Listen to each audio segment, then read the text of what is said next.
चलिए, क्या हाल चाल है? बढ़िया है। गांधी जी को पढ़ा रहे थे ना? कहाँ तक बता दिया है?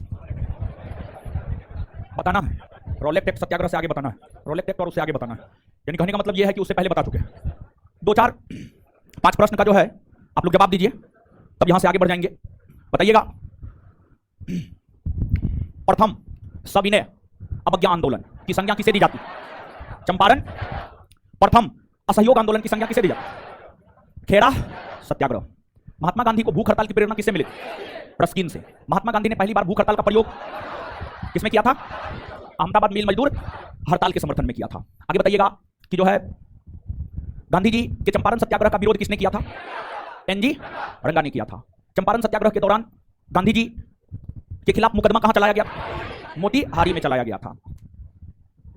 आगे बताइएगा कि अफ्रीका के किस शहर में टॉलस्टॉय फोरम की स्थापना महात्मा गांधी ने किया था? जोहान्सबर्ग। और फिनिक्स फोरम की स्थापना डरबन में। कहां की है? डरबन में। तो चलिए देखिए, गांधी जी के द्वारा 1917 में चंपारण, 1918 में अहमदाबाद और खेड़ा सत्याग्रह का आयोजन किया गया।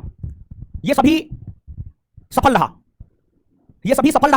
यह बात इसलिए कह सकते हैं क्योंकि तिनकटिया प्रथा का अंत करने को लेकर चंपारण सत्याग्रह हुआ और चंपारण सत्याग्रह के तहत तिनकटिया प्रथा का अंत हुआ। मजदूरों को प्लेग बोनस दिलाने को लेकर अहमदाबाद मिल मजदूर हड़ताल का आयोजन हुआ और मजदूरों को प्लेग बोनस मिला।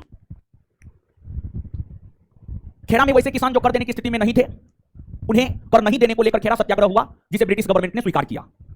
अर्थात गांधी जी के द्वारा किए गए जो ये 3 छोटे छोटे सत्याग्रह और आंदोलन थे, सफल रहा।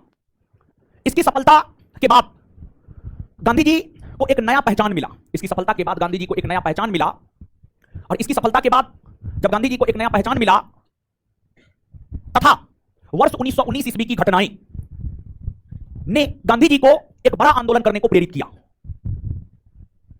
आप इस बात को समझिएगा कि असहयोग आंदोलन का जो पृष्ठभूमि है, असहयोग आंदोलन जो कि 1920 से 1922 तक चला है, असहयोग आंदोलन जो कि 1920 से 1922 तक चला है, उस असहयोग आंदोलन का पृष्ठभूमि वर्ष 1919 ईस्वी की घटनाओं ने तैयार किया। और विशेष तौर पर आज के सेशन में हम आपके साथ चर्चा वर्ष 1919 की घटनाओं की ही करेंगे। वर्ष 1919 में रोलेक्ट एक्ट कानून लागू हुआ। वर्ष 1919 में रोलेक्ट सत्याग्रह का आयोजन हुआ। वर्ष 1919 में जलियांवाला बाग हत्याकांड हुए। वर्ष 1919 में हंटर कमीशन आयोग का गठन हुआ। ये तमाम चीजें वर्ष 1919 में घटित हुई है। तो वर्ष 1919 में जो ये तमाम चीजें घटित हुई है, उस संदर्भ में ही बात करने जा रहे हैं। और सबसे पहले हम लोग बात करते हैं रोलेक्ट एक्ट कानून की। रोलेक्ट एक्ट कानून। आप सब लोग क्रांतिकारी आंदोलन को पढ़े हैं। क्रांतिकारी आंदोलन को पढ़े हैं। पिछला टॉपिक क्रांतिकारी आंदोलन ही हम आपको पढ़ाए थे। आप सभी लोग जो क्रांतिकारी आंदोलन को पढ़े हैं और जो क्रांतिकारी आंदोलन है, बात अगर क्रांतिकारी आंदोलन की करें, क्रांतिकारी आंदोलन की अगर बात की जाए, क्रांतिकारी आंदोलन के प्रथम चरण की शुरुआत तो 1896-97 में ही हो गया, लेकिन काफी प्रखर तरीका से क्रांतिकारी आंदोलन का प्रथम चरण 1907 से 1917 तक चला है, जिसमें कई सारी क्रांतिकारी गतिविधियां हुई है। जैसे खुदीराम बोस और प्रफुल्ल चाकी ने मुजफ्फरपुर के जिला जज किंग्सफोर्ड की हत्या की योजना बनाई 1908 में, उसको अंजाम भी दिया, लेकिन गलती से किसी दूसरे के गाड़ी पर बम फेंक दिया गया। फिर आपको नासिक के जिला मजिस्ट्रेट जैक्सन की गोली मारकर हत्या कर दी गई 1909 में। विलियम कर्जन वाइली की गोली मारकर हत्या 1909 में कर दी गई। भारतीय वायसराय हार्डिंग द्वितीय पर बम फेंका गया 1912 में। गदर पार्टी की स्थापना 1913 में हुई। तमाम प्रकार की क्रांतिकारी गतिविधियां 1907 से 1917 तक हुई है। मतलब भारत में क्रांतिकारी अपनी आवाज को बुलंद कर रहे थे और भारत में जो क्रांतिकारी गतिविधियों में संलिप्त थे तथा अंग्रेजों को डराना चाहते थे, धमकाना चाहते थे, उनकी हत्या हो रही थी, इन सभी घटनाओं को बंद करने और भारत के लोग के मुंह को बंद करने, कि भारत के लोग अपना मुंह नहीं खोले, भारत के लोग अपना मुंह नहीं खोले,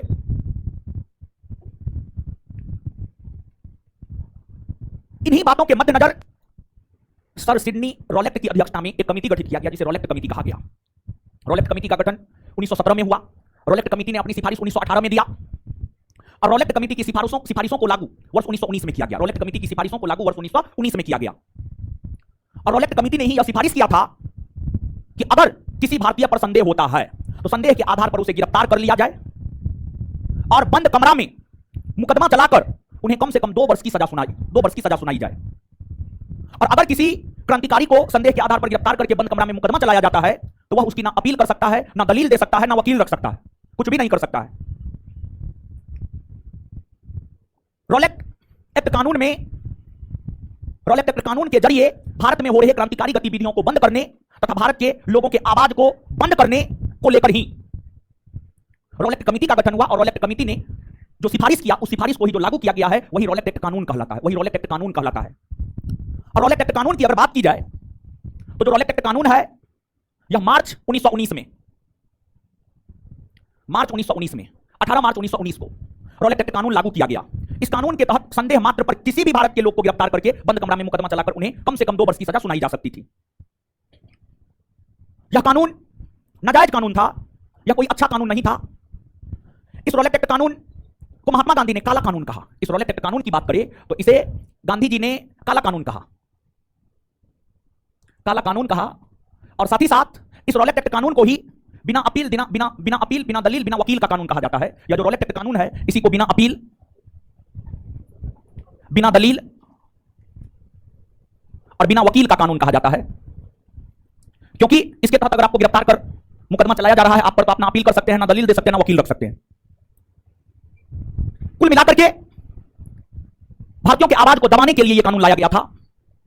और फिर महात्मा गांधी ने यह घोषणा किया कि इसके खिलाफ सत्याग्रह करेंगे। और महात्मा गांधी ने इस रॉलेट एक्ट कानून के खिलाफ ही सत्याग्रह किया। और महात्मा गांधी ने रॉलेट एक्ट कानून के खिलाफ जो सत्याग्रह किया वो सत्याग्रह ही रॉलेट सत्याग्रह कहलाता है, वह सत्याग्रह ही रॉलेट सत्याग्रह कहलाता है।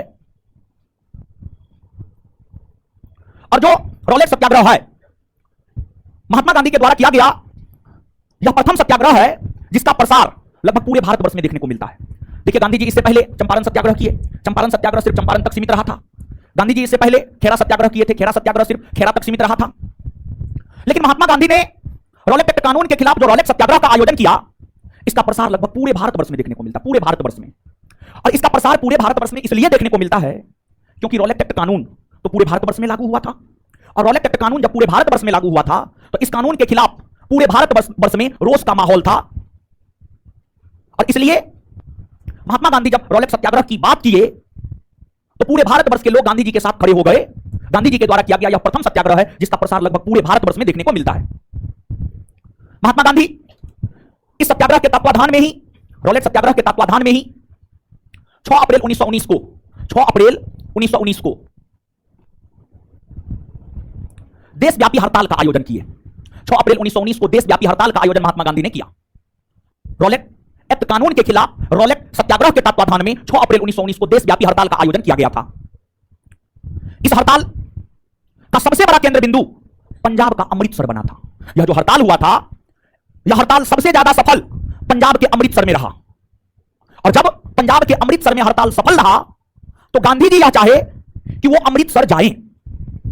और गांधी जी जब अमृतसर जा रहे थे तो हरियाणा के पलवल नामक स्थान पर गांधी को अमृतसर जाने से रोक दिया गया और उन्हें हरियाणा से मुंबई भेज दिया गया। जा रहे थे वो अमृतसर, लेकिन अमृतसर के बजाय उन्हें हरियाणा से मुंबई भेज दिया गया। अर्थात महात्मा गांधी अमृतसर नहीं जा सके, महात्मा गांधी अमृतसर नहीं पहुंच सके।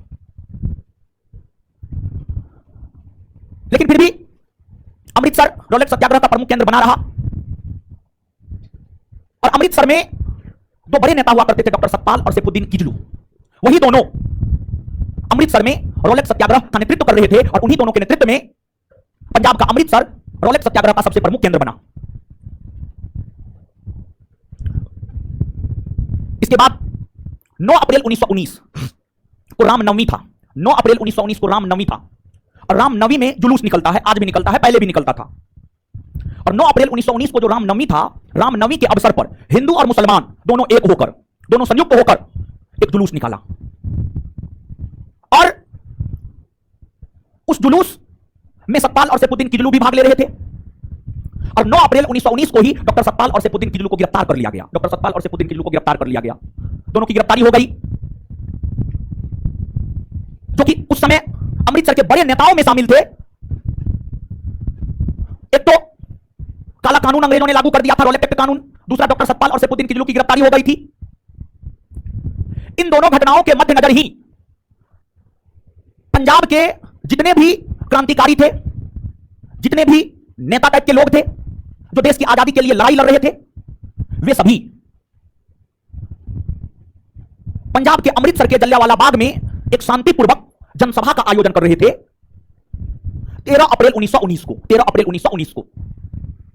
और अप्रैल का माह बैसाख का माह होता है, उसमें मेला सब भी लगता है, बैसाखी मेला सब लगता है।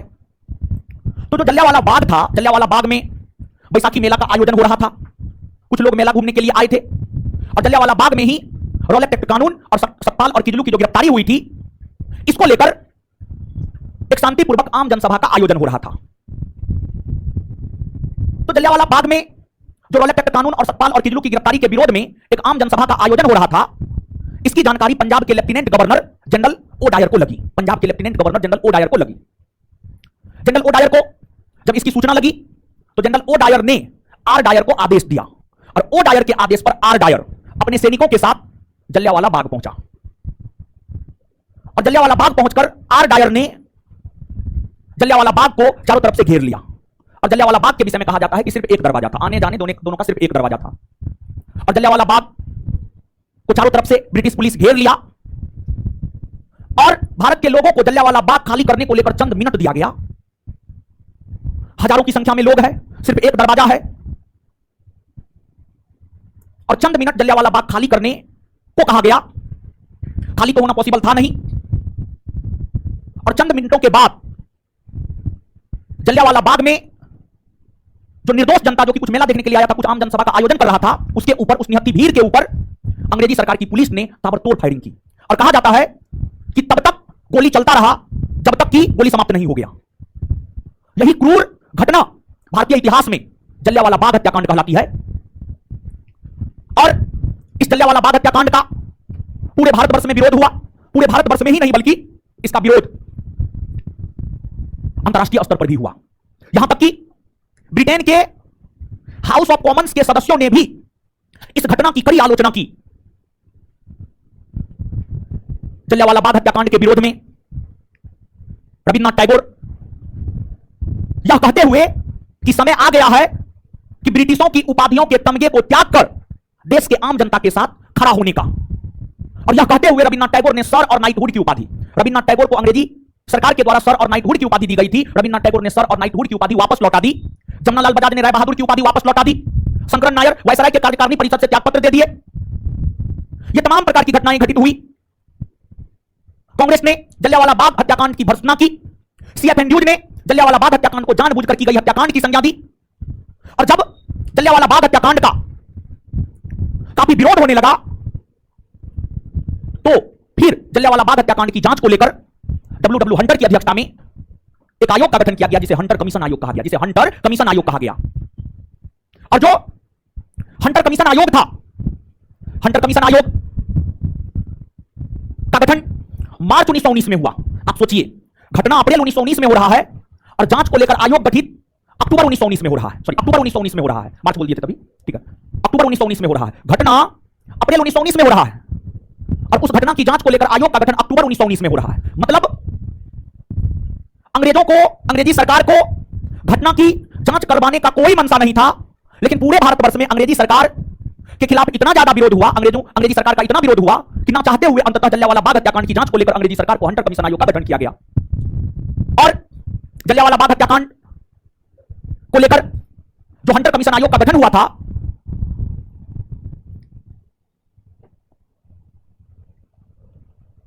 हंटर कमीशन आयोग का गठन अक्टूबर 1919 में हुआ। इसमें टोटल 8 सदस्य थे, और जो टोटल 8 सदस्य थे उसमें 5 गो अंग्रेज था और 3 गो भारतीय था। 5 गो अंग्रेज और 3 गो भारतीय था।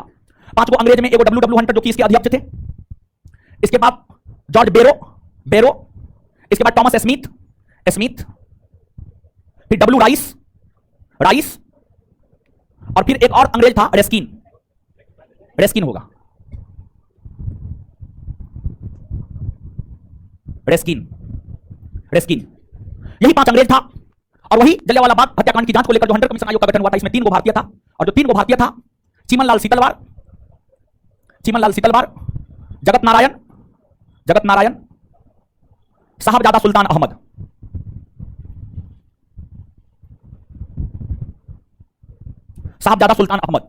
ये 3 भारतीय थे।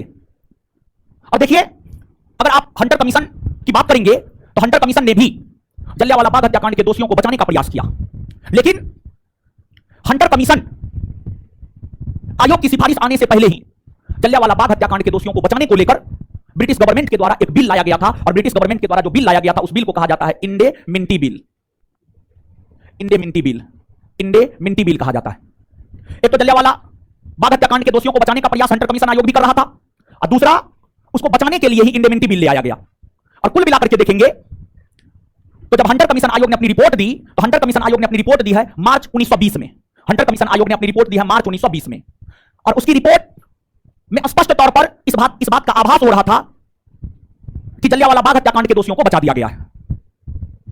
और हंटर कमीशन आयोग ने अपनी रिपोर्ट में यह कहा कि पंजाब में मार्शल लॉ लागू था, सैन्य कानून लागू था, इसलिए हजारों की संख्या में भीड़ एक जगह इकट्ठा नहीं हो सकती थी। लेकिन भारतीयों ने मार्शल लॉ का उल्लंघन करते हुए हजारों की संख्या में एक जगह भीड़ को इकट्ठित किया। भीड़ को तितर बितर करने के लिए ही और पंजाब के क्षेत्र में रूल ऑफ लॉ लागू करने के लिए ही गोली चलाया गया। कुल मिलाकर दोषियों को बचाने का प्रयास किया गया और दोषियों को बचाया गया। साथ ही साथ हंटर कमीशन आयोग की रिपोर्ट के अनुसार 379 लोग 379 लोग जलियांवाला बाग हत्याकांड में मारे गए थे, लेकिन वास्तविकता इससे कहीं ज्यादा था। हजारों की संख्या में लोग मारे गए थे, हजारों की संख्या में लोग मारे गए थे।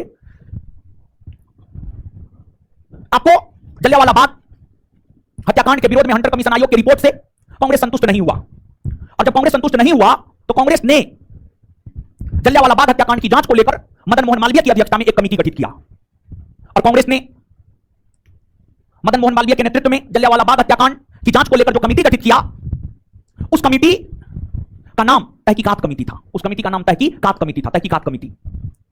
और तहकीकात कमेटी के अध्यक्ष मदन मोहन मालवीय थे, वहीं इसके अन्य सदस्य मोतीलाल नेहरू हो गए, सीआर दास हो गए, महात्मा गांधी हो गए। ये सभी तहकीकात कमेटी के अन्य सदस्य थे, और तहकीकात कमेटी के सदस्यों में से तहकीकात कमेटी का प्रारूप महात्मा गांधी ने तैयार किया था, और तहकीकात कमेटी का यह मानना था कि जलियांवाला बाग हत्याकांड में हजारों की संख्या में लोग मारे गए थे, हजारों की संख्या में लोग मारे गए थे।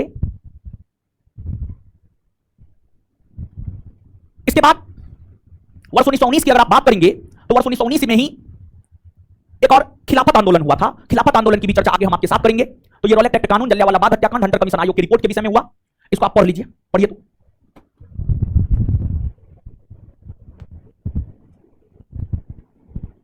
पढ़िए।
पढ़ लिए जी, पढ़ लिए। आइए एक आपको क्वेश्चन का जवाब दीजिए तो जितना बताएं। बताइए, रॉलेट एक्ट कानून को किसने काला कानून की महात्मा, किस कानून को बिना अपील, बिना दलील, बिना वकील का कानून? रॉलेट एक्ट कानून महात्मा गांधी के द्वारा किया गया प्रथम सत्याग्रह जिसका प्रसार पूरे भारतवर्ष में देखने को मिला। रॉलेट महात्मा गांधी के द्वारा किया गया प्रथम सत्याग्रह जिसका प्रसार पूरे भारतवर्ष में देखने को मिला। रॉलेट सत्याग्रह के तत्वाधान में गांधी जी ने देशव्यापी हड़ताल के आयोजन की घोषणा कब किया? 6 अप्रैल 1919। 6 अप्रैल 1900 रॉलेट सत्याग्रह के तत्वाधान में महात्मा गांधी ने देशव्यापी हड़ताल की घोषणा कब की? 6 अप्रैल 1900। जलियांवाला बाग हत्याकांड कब घटित हुई है? 13 अप्रैल 1900। जलियांवाला बाग हत्याकांड कब घटित हुई है? 13 अप्रैल 1919। और जलियांवाला बाग हत्याकांड के विरोध में सर और नाइटहुड की उपाधि किसने वापस लौटा? रविन्द्रनाथ। जलियांवाला बाग हत्याकांड के विरोध में सर और नाइटहुड की उपाधि किसने वापस लौटा? रविन्द्रनाथ टैगोर ने। इसके बाद आगे बताइएगा, जलियांवाला बाग हत्याकांड को किसने जानबूझकर की गई हत्या की संज्ञा दी है? CF Andrews. जलियांवाला बाग हत्याकांड को किसने जानबूझकर की गई हत्याकांड की संज्ञा? CF Andrews. अच्छा, जलियांवाला बाग हत्याकांड की जांच को लेकर अंग्रेजी सरकार के द्वारा अक्टूबर 1919 में कौन सा आयोग गठित किया गया? हंटर आयोग। और जलियांवाला बाग हत्याकांड के दोषियों को बचाने के लिए कौन सा बिल लाया? इंडे मिंटी बिल लाया गया। इसके बाद आगे बताइएगा, जलियांवाला बाग हत्याकांड की जांच को लेकर जो हंटर कमीशन आयोग का गठन हुआ था, हंटर कमीशन आयोग में कितने अंग्रेज सदस्य, भारतीय सदस्य, कुल अंग्रेज, भारतीय 5 जो अंग्रेज सदस्य था, कौन 5 अंग्रेज सदस्य कौन था? 3 भारतीय सदस्य कौन थे? चलिए, तो कुल मिलाकर के जलियांवाला बाग हत्याकांड के दोषियों को बचा लिया गया, हाँ या ना? बचा लिया गया। ठीक है, चलिए अब इसे आगे बढ़ते हैं। और हंटर कमीशन आयोग की रिपोर्ट से कांग्रेस संतुष्ट नहीं था, जिस वजह से कांग्रेस ने जलियांवाला बाग हत्याकांड की जांच को लेकर कौन कमेटी गठित? कौन कमेटी? तहकीकात कमेटी के अध्यक्ष मदन मोहन। तहकीकात कमेटी के प्रारूप को तैयार किसने? महात्मा। नीचे से लिखिएगा एक लाइन, कॉपी में लिखिएगा।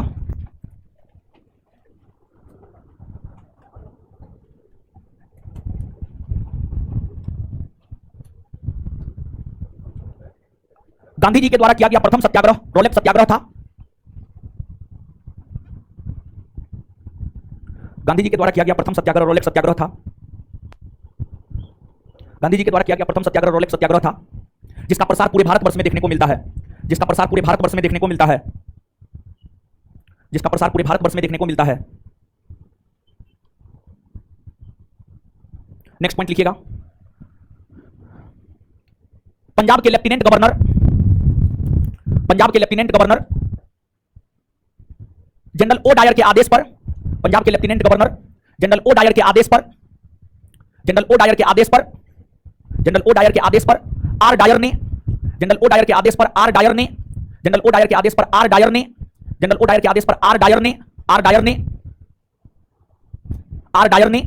डायर ने जलियांवाला बाग में गोली चलवाया।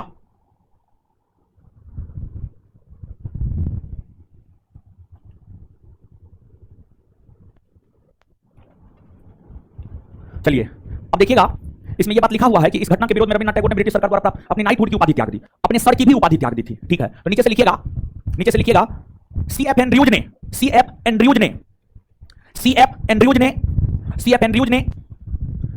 ने जलियांवाला बाग हत्याकांड को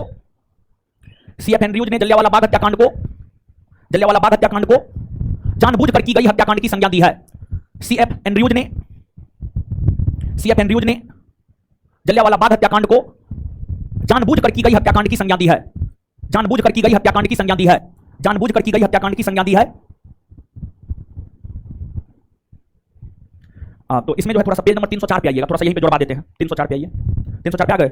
इसमें देखिए पहला, दूसरा, तीसरा, चौथा, पांचवा, छठा, सातवां, आठवां, नौवां, 10वां पॉइंट। इस घटना के विरोध में रविन्द्रनाथ टैगोर ने ब्रिटिश सरकार द्वारा प्राप्त अपनी नाइटहुड की उपाधि त्याग दी। नाइटहुड और सर की उपाधि त्याग दी। नाइटहुड में जो है वहां पर नाइटहुड और सर की उपाधि त्याग दी। उसमें और सर शब्द जोड़िए, और सर, और नाइटहुड और सर की उपाधि त्याग दी। चलिए उसके नीचे आइएगा तो आपको मिलेगा हंटर कमीशन में टोटल 8 सदस्य का जिक्र है। फिर हंटर समिति ने मार्च 1920 में अपनी रिपोर्ट प्रस्तुत किया। इसके पूर्व भी दोषी लोगों को बचाने के लिए इंडिमिनिटी बिल पास कर लिया गया। ज्ञातव्य है कि बिल में किसी भी अंग्रेज को दोषी नहीं माना गया। इसी क्रम में कांग्रेस ने भी जलियांवाला बाग हत्याकांड की जांच हेतु एक समिति गठित किया था। कॉस्ट में लिख लीजिए तहकीकात कमेटी। इसके अध्यक्ष मदन मोहन मालवीय थे। सदस्य गांधी जी, मोतीलाल नेहरू, अब्बास तैयब जी, सियार दास। कॉस्ट में गांधी जी के कॉस्ट में लिख लीजिए प्रारूप तैयार किया।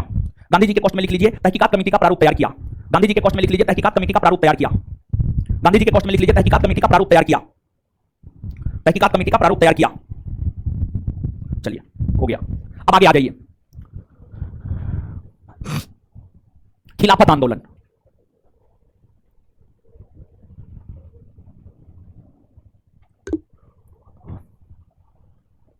खिलाफत आंदोलन 1919 से 1924। समझिएगा, देखिए आप सब लोग जानते हैं कि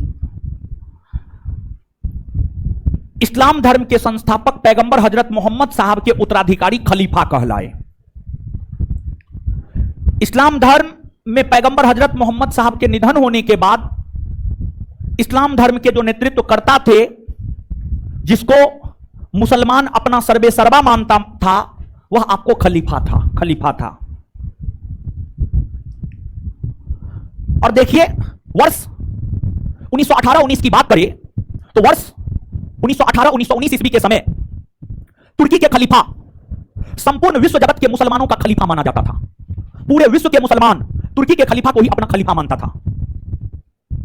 और आप सब लोग जानते हैं प्रथम विश्व युद्ध 1914 से 1918 के बीच हुआ, और इस विश्व युद्ध के दौरान पूरा विश्व दो गुट में बटा हुआ था। और इस विश्व युद्ध के दौरान जो पूरा विश्व दो गुट में बटा हुआ था, मित्र राष्ट्र और धूरी राष्ट्र। मित्र राष्ट्र में ब्रिटेन, अमेरिका, रूस जैसे देश शामिल थे, तो वहीं धूरी राष्ट्र में जर्मनी, ऑस्ट्रिया, हंगरी, इटली, तुर्की जैसा देश शामिल था। तो जो तुर्की था, तुर्की प्रथम विश्व युद्ध में धूरी राष्ट्र में शामिल था, और तुर्की प्रथम विश्व युद्ध में धूरी राष्ट्र में शामिल होकर मित्र राष्ट्र के खिलाफ युद्ध कर रहा था, अर्थात तुर्की ब्रिटेन के खिलाफ युद्ध कर रहा था।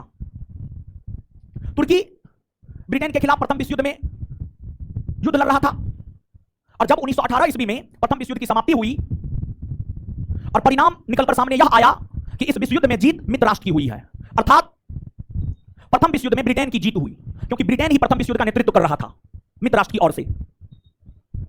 अब ब्रिटेन जो नेतृत्व कर रहा था प्रथम विश्व युद्ध में मित्र राष्ट्र की ओर से, और जीत ब्रिटेन की हुई, तो अब ब्रिटेन अपने विरोधियों को खोज कर उससे बदला ले रहा था। तो ब्रिटेन ने तुर्की से बदला लेने को लेकर तुर्की को विभाजित कर दिया, तुर्की को टुकड़ा टुकड़ा में बांट दिया, और तुर्की को विभाजित करके तुर्की का कुछ क्षेत्र ब्रिटेन ले लिया, तुर्की का कुछ क्षेत्र यूएसए को दे दिया, तुर्की का कुछ क्षेत्र रूस को दे दिया। तुर्की को विभाजित करके मित्र राष्ट्र के देशों ने अपने में तुर्की को बांट लिया। इतना ही नहीं बल्कि तुर्की के खलीफा को भी अपमानित किया, तो तुर्की का विभाजन तथा तुर्की के खलीफा को जो अपमानित किया गया, इन्हीं कारणों से भारत के मुसलमानों ने अंग्रेजों के खिलाफ आंदोलन करने की घोषणा की। और फिर भारत के मुसलमानों ने अंग्रेजों के खिलाफ जो आंदोलन किया, वही आंदोलन इतिहास में खिलाफत आंदोलन कहलाता है। मतलब ध्यान से आप इस बात को समझिएगा, प्रथम विश्व युद्ध की समाप्ति के बाद ब्रिटेन के द्वारा तुर्की का जो विभाजन किया गया तथा तुर्की के खलीफा को जो अपमानित किया गया, इसी को लेकर भारत के मुसलमानों ने ब्रिटेन के खिलाफ जो आंदोलन किया, उसी आंदोलन को खिलाफत आंदोलन कहा जाता है। और बात अगर खिलाफत आंदोलन की करें, खिलाफत आंदोलन भारत में मोहम्मद अली और शौकत अली नामक दो भाइयों के नेतृत्व में चला था। जो खिलाफत आंदोलन था, यह भारत में मोहम्मद अली और शौकत अली नामक दो भाइयों के नेतृत्व में चला था। इसे भारत के हर मुसलमानों का समर्थन प्राप्त था। इस आंदोलन को भारत के हर मुसलमानों का समर्थन प्राप्त था, चाहे हसन इमाम हो या मौलाना अबुल कलाम आजाद हो या अन्य कोई भी भारतीय मुसलमान हो। लगभग हर भारतीय मुसलमान ने इस आंदोलन को अपना समर्थन प्रदान किया। और हर भारतीय मुसलमान ही नहीं, बल्कि बात अगर कांग्रेस की जाए, कांग्रेस ने भी इस आंदोलन को अपना समर्थन प्रदान किया। और गांधी जी खुले तौर पर इस आंदोलन को अपना समर्थन प्रदान किया। और जब गांधी जी खुले तौर पर इस आंदोलन को अपना समर्थन प्रदान किया, तो मोहम्मद अली जिन्ना के पेट में दर्द होने लगा कि गांधी तो मुसलमानों का भी नेता बन गया। मोहम्मद अली जिन्ना के पेट में दर्द इसलिए होने लगा, मोहम्मद अली जिन्ना यह चाहता था कि भारत में मुसलमानों का नेता सिर्फ हम रहे, दूसरा कोई मुसलमान का नेता ना बने। यही कारण रहा कि जिन्ना को पेट में दर्द होने लगा, लेकिन उससे गांधी जी को कोई फर्क नहीं पड़ा। खिलाफत आंदोलन को सुव्यवस्थित ढंग से चलाने को लेकर खिलाफत कमेटी का गठन किया गया था। और नवंबर 1919 में दिल्ली में हिंदू और मुसलमानों का खिलाफत कमेटी के तत्वाधान में एक संयुक्त कॉन्फ्रेंस का आयोजन हुआ था। और जो नवंबर 1919 में दिल्ली में संयुक्त कॉन्फ्रेंस का आयोजन हुआ था, उसकी अध्यक्षता महात्मा गांधी ने संभाली थी। और महात्मा गांधी बड़ी दूरदर्शी थे। महात्मा गांधी समझ चुके थे कि यह उचित समय है, हिंदू और मुसलमान सब एक है, यह उचित समय है अंग्रेजों के खिलाफ एक बड़े आंदोलन करने का। और फिर गांधी जी बड़े आंदोलन करने को लेकर मन बनाने लगे। और फिर खिलाफत आंदोलन चलने के क्रम में ही गांधी जी ने असहयोग आंदोलन की भी शुरुआत कर दी। और असहयोग आंदोलन की अगर आप बात करेंगे, तो खिलाफत आंदोलन, असहयोग आंदोलन दोनों समानांतर रूप से चला। जहां खिलाफत आंदोलन का नेतृत्व मौलाना मोहम्मद अली और शौकत अली कर रहे थे, वहीं असहयोग आंदोलन का नेतृत्व राष्ट्रीय स्तर पर हमारे महात्मा गांधी कर रहे थे। और हम आपको पिछले सेशन में यह बात बताए थे कि महात्मा गांधी को अपने जीवन में 3 लक्ष्य जान से प्यारा था, और उस 3 लक्ष्य में एक था हिंदू मुस्लिम एकता। हिंदू मुस्लिम एकता स्थापित करने को लेकर महात्मा गांधी कुछ भी करने को तैयार रहते थे। और हिंदू मुस्लिम एकता का एक मिसाल असहयोग आंदोलन भी साबित हुआ। असहयोग आंदोलन में भी हिंदू और मुसलमान दोनों एक होकर लड़े थे अंग्रेजों के खिलाफ, लड़े थे। तो यहां पर अब हम आपके साथ चर्चा करने जा रहे हैं असहयोग आंदोलन की। असहयोग आंदोलन, खिलाफत आंदोलन दोनों समानांतर रूप से चला है।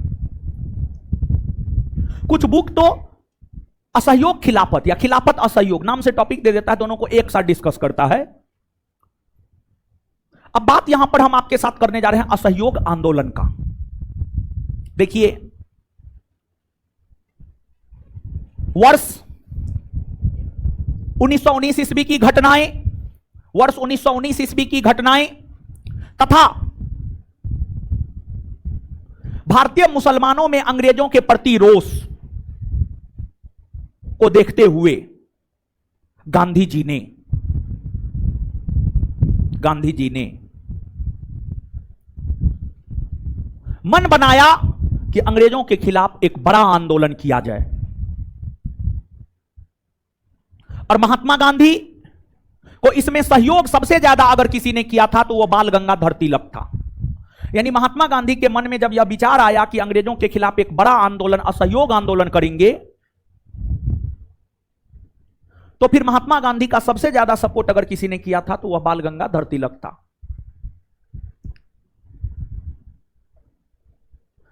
और फिर महात्मा गांधी कांग्रेस के समक्ष प्रस्ताव रखा कि अंग्रेजों के खिलाफ बड़ा आंदोलन किया जाए। महात्मा गांधी के प्रस्ताव को कांग्रेस के कुछ लोगों ने स्वीकार किया, कांग्रेस के कुछ लोगों ने अस्वीकार किया। लेकिन गांधी जी में यह विशेषता थी कि वो अगर घोषणा कर देते थे और उन्होंने अगर मन बना लिया है तो आंदोलन होकर रहेगा, चाहे उसका परिणाम कुछ भी हो। तो गांधी जी असहयोग आंदोलन चलाने को लेकर मन बना लिए थे।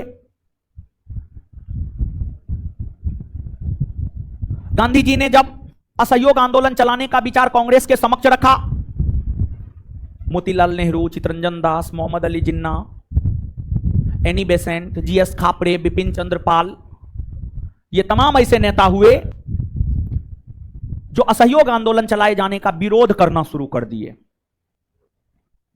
लेकिन गांधी जी अड़ गए कि आंदोलन तो अब होगा, आंदोलन तो होकर रहेगा। और जब गांधी जी अड़ गए, तत्पश्चात श्रीमती एनी बेसेंट, मोहम्मद अली जिन्ना, बिपिन चंद्र पाल, जीएस खापरे जैसे नेताओं ने कांग्रेस से त्यागपत्र दे दिया। वहीं सीआर दास और मोतीलाल नेहरू असहयोग आंदोलन का विरोध करते रहे, लेकिन कांग्रेस से त्यागपत्र नहीं दिए, कांग्रेस से त्यागपत्र नहीं दिए। तमाम विरोधों के बावजूद असहयोग आंदोलन 1 अगस्त 1920 को प्रारंभ हुआ। तमाम विरोधों के बावजूद असहयोग आंदोलन 1 अगस्त 1920 को प्रारंभ हुआ। और इस असहयोग आंदोलन का राष्ट्रीय स्तर पर नेतृत्वकर्ता महात्मा गांधी को घोषित किया गया। और महात्मा गांधी राष्ट्रीय स्तर पर असहयोग आंदोलन के नेतृत्वकर्ता हुए। लेकिन संयोग देखिए कि 1 अगस्त 1920 को असहयोग आंदोलन प्रारंभ हुआ और 1 अगस्त 1920 को ही बाल गंगाधर तिलक का देहावसान हो गया, निधन हो गया। बाल गंगाधर तिलक ने असहयोग आंदोलन शुरू करने में बहुत महत्वपूर्ण भूमिका निभाया था। लेकिन संयोगवश जिस तिथि को असहयोग आंदोलन की शुरुआत हुई, उसी तिथि को बाल गंगाधर तिलक का निधन हो गया। यानी बाल गंगाधर तिलक एक ऐसे नेता हुए जो असहयोग आंदोलन शुरू करने में तो महत्वपूर्ण भूमिका निभाए, लेकिन वे असहयोग आंदोलन के परिणाम को नहीं देख सके। यह प्रश्न आपसे आपके परीक्षा में पूछा जाता है, कौन ऐसे कांग्रेसी नेता हुए जिनका असहयोग आंदोलन चलाने में महत्वपूर्ण योगदान था, लेकिन वे उस असहयोग आंदोलन के परिणाम को देख नहीं सके? तो आंसर हो जाएगा बाल गंगाधर तिलक। असहयोग आंदोलन चलना प्रारंभ हो गया और असहयोग आंदोलन चलना प्रारंभ हो गया।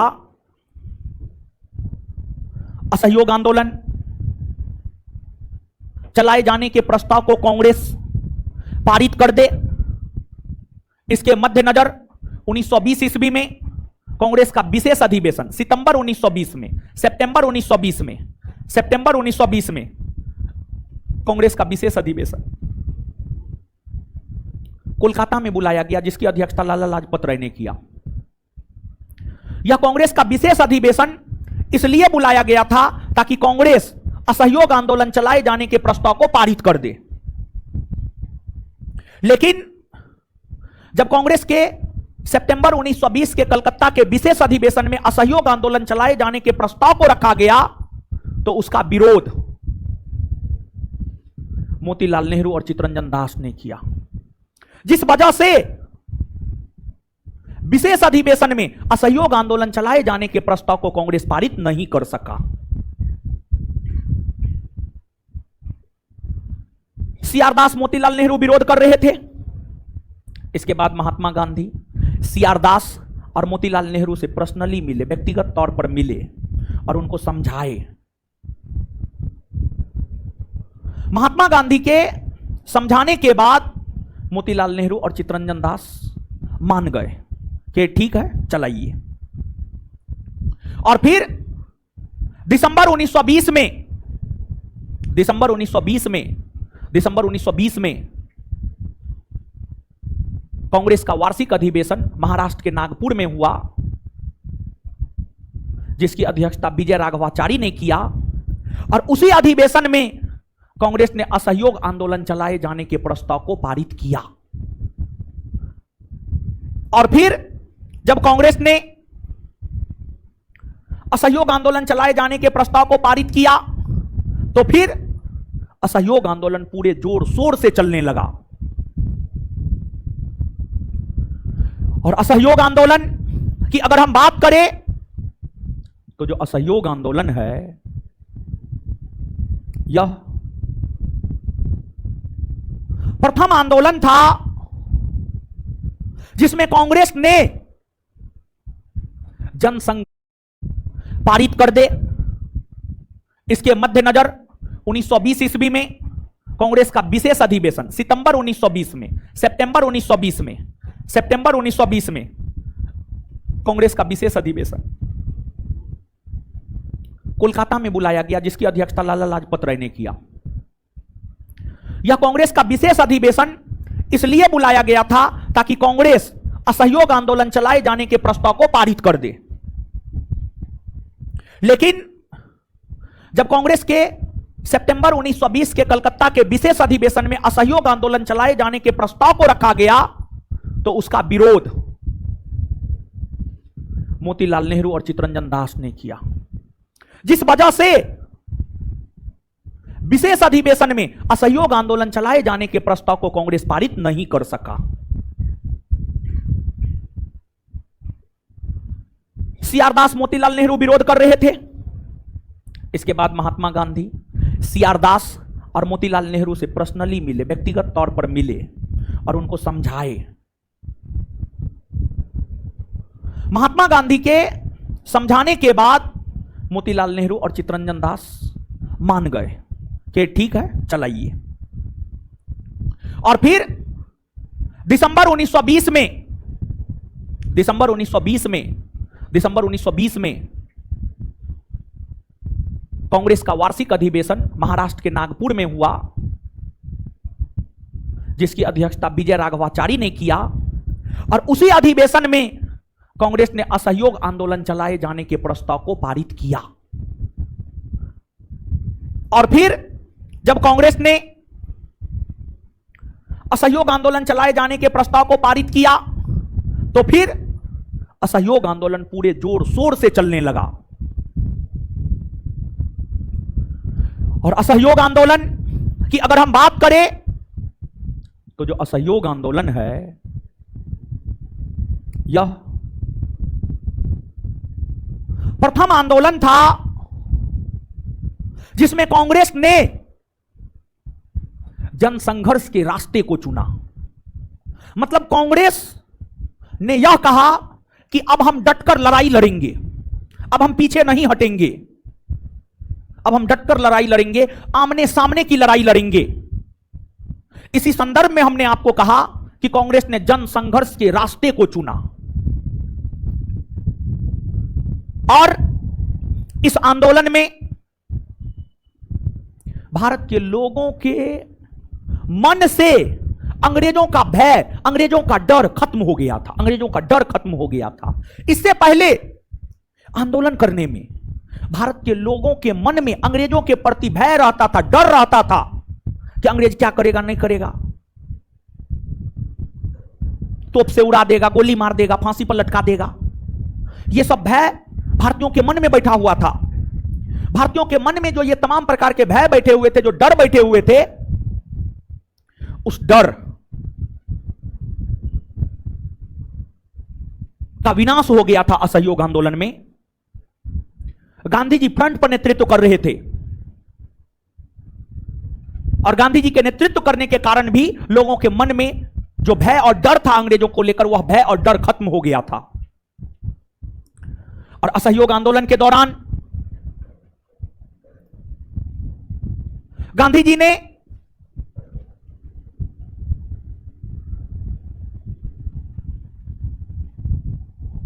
भारत के भीतर वकालत कर रहे, भारत के भीतर अंग्रेजों द्वारा स्थापित कोर्ट में वकालत कर रहे वकीलों को कहा, आप वकालत करना छोड़ दीजिए। अंग्रेजों के द्वारा स्थापित विद्यालयों में पढ़ने वाले छात्रों से गांधी जी ने आह्वान किया कि आप विद्यालय छोड़ दीजिए, आपके लिए राष्ट्रीय विद्यालय स्थापित कर रहे हैं, उसमें आकर के आप पढ़िए। सरकारी नौकरी करने वाले अधिकारी और कर्मचारी से गांधी जी ने यह आह्वान किया कि आप अंग्रेजी सरकार के अधीन नौकरी करना छोड़ दीजिए। और भारत की जनता से गांधी जी ने आह्वान किया कि आप विदेशी वस्तुओं का परित्याग कीजिए, विदेशी वस्तुओं का परित्याग कीजिए। गांधी जी के आह्वान पर मोतीलाल नेहरू, चित्तरंजन दास, राजेंद्र प्रसाद जैसे वकीलों ने वकालत करना छोड़ दिया। महात्मा गांधी के आह्वान पर जयप्रकाश नारायण जैसे छात्रों ने पटना कॉलेज से नाम कटवाकर असहयोग आंदोलन में अपनी भागीदारी सुनिश्चित की। महात्मा गांधी के आह्वान पर सुभाष चंद्र बोस जैसे देशभक्तों ने अंग्रेजों के अधीन नौकरी छोड़ दी। आईसीएस अधिकारी थे सुभाष चंद्र बोस, और गांधी जी के आह्वान पर नौकरी छोड़कर असहयोग आंदोलन में सुभाष चंद्र बोस कूद पड़े। और गांधी जी के आह्वान पर भारत के लोग विदेशी वस्त्र का परित्याग कर दिए, और गांधी जी के आह्वान पर भारत के लोग विदेशी वस्त्र को जमा कर आग लगा दिए। लेकिन जब विदेशी वस्त्रों का होलिका दहन किया गया, इसका विरोध रविन्द्रनाथ टैगोर ने किया। रविन्द्रनाथ टैगोर ने असहयोग आंदोलन के दौरान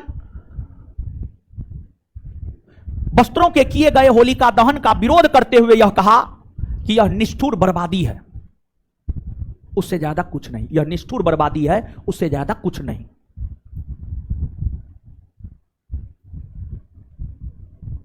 कुल मिलाकर गांधी जी यह करना चाहते थे कि ब्रिटिशों का जो व्यापार था, ब्रिटिशों का व्यापार ही ब्रिटिशों का सबसे मजबूत पक्ष था। गांधी जी इस बात को समझ चुके थे। गांधी जी कई वर्षों तक लंदन में भी रहे थे। गांधी जी अंग्रेजों के दिमाग को पढ़ चुके थे, अंग्रेजों के मनोदशा को गांधी जी समझ चुके थे।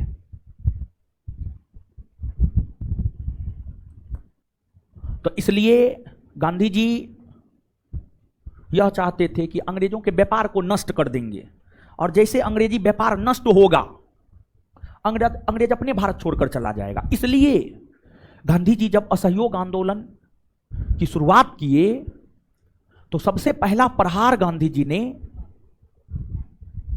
अंग्रेजी व्यापार पर किया। विदेशी वस्त्रों का बहिष्कार कीजिए, स्वदेशी अपनाइए।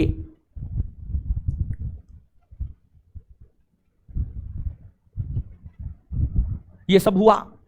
और बात अगर असहयोग आंदोलन की करे, राष्ट्रीय स्तर पर भले ही इसका नेतृत्व करता गांधी जी थे, लेकिन लोकल स्तर पर अलग अलग क्षेत्र में अलग अलग राजनेताओं ने इसे अपना नेतृत्व प्रदान किया था। जैसे मुंबई में जमनालाल बजाज ने, पंजाब में लाला लाजपत राय ने, दिल्ली में आसफ अली ने, मद्रास में चक्रवर्ती राजगोपालाचारी ने, उत्तर प्रदेश में लाल बहादुर शास्त्री ने, बिहार में राजेंद्र प्रसाद और मजहरुल हक ने असहयोग आंदोलन को अपना नेतृत्व प्रदान किया। असहयोग आंदोलन काफी जोर शोर से चला और असहयोग आंदोलन के दौरान भारत के अलग अलग क्षेत्रों में, जैसे केरल में मोपला विद्रोह हुआ, अवध के क्षेत्र में एका आंदोलन हुआ। असहयोग आंदोलन के दौरान ही 1921 में कांग्रेस का एक विशेष बैठक विजयनगर में बुलाया गया था, आंध्र प्रदेश के विजयनगर में।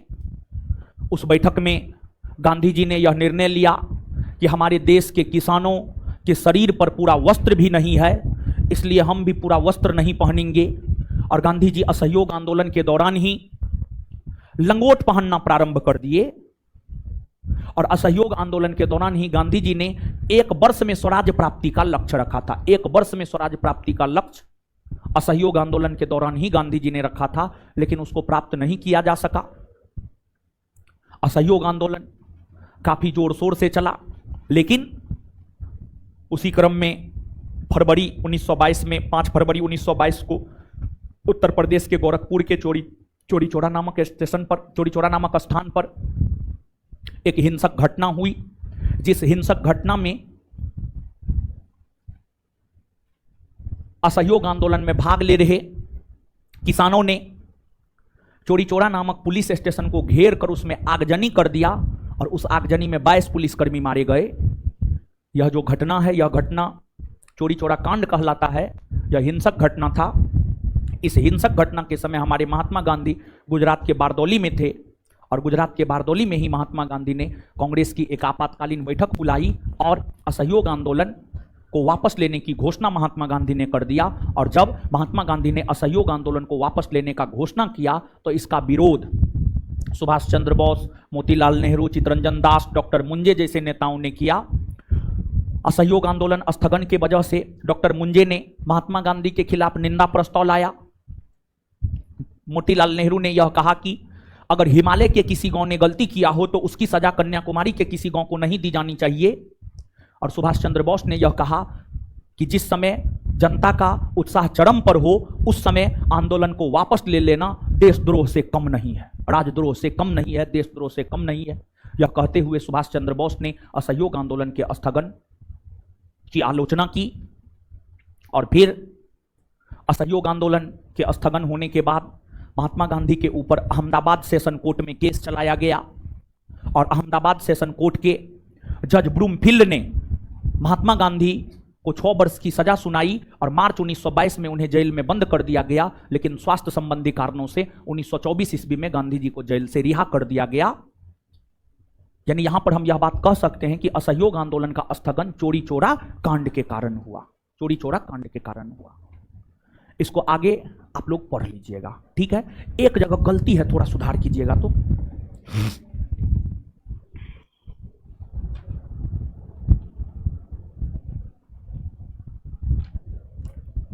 पेज नंबर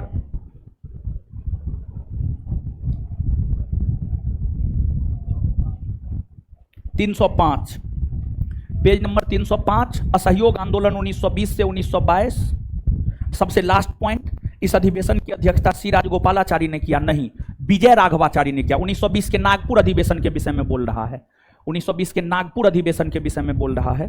पेज नंबर 305, असहयोग आंदोलन के सबसे लास्ट पॉइंट में, पेज के सबसे लास्ट पॉइंट में, इस अधिवेशन की अध्यक्षता सी राजगोपालाचारी ने किया, नहीं, गलत है, विजय राघवाचारी ने किया, विजय राघवाचारी ने किया, विजय राघवाचारी ने किया, विजय राघवाचारी ने किया है। हाँ, ठीक तो है, ठीक तो है, ठीक तो है।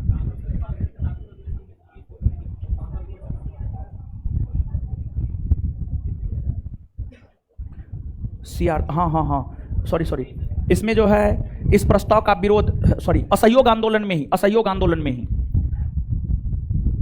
चौथा पॉइंट, इस प्रस्ताव का विरोध सीआर दास और मोतीलाल नेहरू ने किया। लाला लाजपत राय को काट करके मोतीलाल नेहरू कीजिए, लाला लाजपत राय को काट करके मोतीलाल नेहरू कीजिए।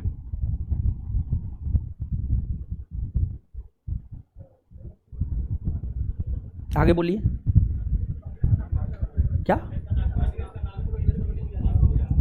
कहाँ पे 1920 तो है। और नहीं नहीं नहीं नहीं यहाँ पर, हाँ असहयोग आंदोलन के जस्ट ऊपर थोड़ा सा जाइएगा, कांग्रेस का नागपुर अधिवेशन, समय 26 से 30 दिसंबर 1930। 1930 नहीं 1920 कर लीजिए, 1920 में तो कांग्रेस का कोई अधिवेशन नहीं हुआ, 1920 कर लीजिए, सुधार कर लिए, 2-3 गो एरर था, सुधार करवा दिए, ठीक है। अब इससे आगे हम लोग मिलेंगे अगले क्लास में, बैठिए। चलिए, तो जो है होमवर्क क्या सब दिए थे,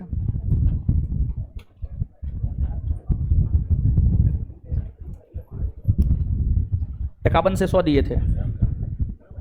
चलिए, क्वेश्चन बैंक में अगला होमवर्क आप सुनिए, जब आप दीजिए पहले बताइए तो भारत के किस राष्ट्रपति का कार्यकाल दीर्घतम रहा?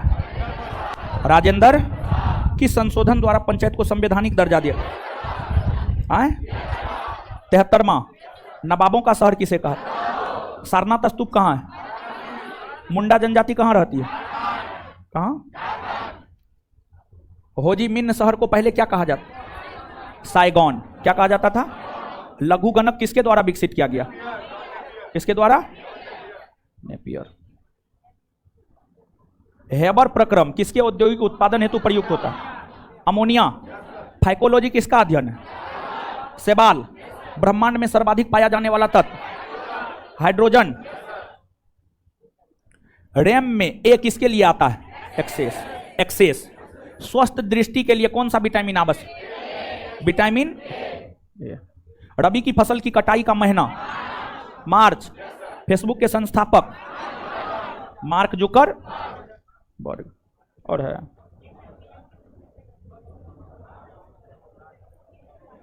चलिए आगे सुनिए, पेज नंबर 512, इसमें ध्यान से सुन लीजिए, पेज नंबर 512,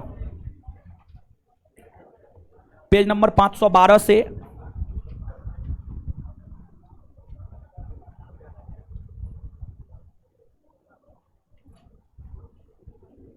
536,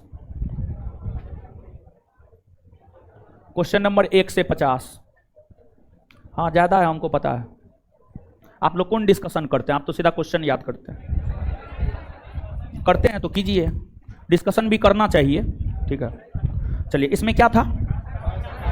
1857 का विद्रोह। पूर्वावलोकन में अगला होमवर्क है आपका अन्य जन आंदोलन, चैप्टर नंबर 7 अन्य जन आंदोलन, अगला होमवर्क है। अब बताइए, 1857 के स्वाधीनता संग्राम का प्रतीक चिन्ह क्या था?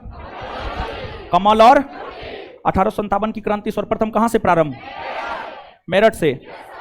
1857 के निम्नलिखित क्रांतिकारियों में किसका वास्तविक नाम रामचंद्र पांडुरंग था? तात्या।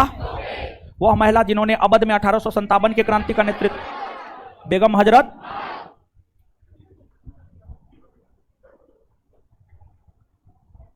अठारह की क्रांति में अंग्रेजों व जोधपुर की संयुक्त सेना को पराजित करने वाला कौन था? ठाकुर कुशल सिंह। ठाकुर कुशल सिंह। बिहार में नेतृत्व किसने किया?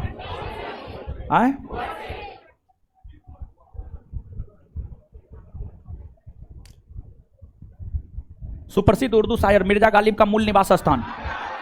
आगरा। हाँ आगरा था। 1857 के विद्रोह के समय ब्रिटिश प्रधानमंत्री? लॉर्ड। 1857 में किसने इलाहाबाद को आपातकालीन मुख्यालय बनाया? Lord Canning.